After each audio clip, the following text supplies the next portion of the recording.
Hi అండి. ఇది బుధవారం తీసిన వ్లాగ్ అనమాట. మన ఆడవాళ్ళు ఒక్కరోజు ఇంట్లో పడుకుంటే హెల్త్ బాగాలేదని ఎక్కడి పనులు అక్కడే ఆగిపోతాయి కదండి. ఎందుకక్క ఇలా అంటున్నారా? మంగళవారం హెల్త్ ఏం బాగాలేదండి. థ్రోట్ ఇన్ఫెక్షన్ అయిపోయింది, ఫీవర్ వచ్చింది. తెచ్చిన చికెన్ ఇంకా చేయలేక ఫ్రిడ్జ్లో అయితే పెట్టేశాను. ఇంకా బుధవారం అయితే చెయ్యక ఎలాగో తప్పలేదండి. ఇంకా కొంచెం బాగుంటే మనం కూడా ఏం పడుకోం కదా హెల్త్ బాగాలేదని. ఇంకా మటన్ తెచ్చింటే మటన్ కర్రీకి స్టవ్ పైన పెట్టేసి చికెన్ ఫ్రైకి కూడా ఇక్కడ స్టవ్ పైన వేసేసాను. మటన్ కూడా విజిల్ పెట్టేశానండి. మసాలా అంతా వేసేసి చికెన్ ఫ్రై కూడా అయిపోయింది మ్యాక్సిమము.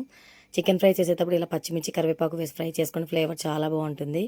ఇంకైతే టమాటో పికిల్ అయితే వేసానండి. సమ్మర్ స్టార్ట్ అయింది కదా, ఇంకా పికిల్స్ వేస్తాను నేను. టమాటో పికిల్ అంతా ఒక జార్లో స్టోర్ చేసుకొని ఫ్రిడ్జ్లో పెట్టుకుంటే 1 year పాటు పాడవదు.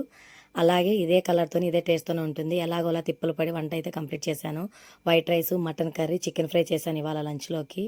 అలాగే నిన్న నెయ్యి కూడా ప్రిపేర్ చేశానండి. చూడండి, 1 కిలో నెయ్యి వరకు అయితే వచ్చింది. వీడియో నచ్చితే ఒక చిన్న లైక్ చేసి షేర్ చేసి మన ఛానల్ని సబ్స్క్రైబ్ చేసి సపోర్ట్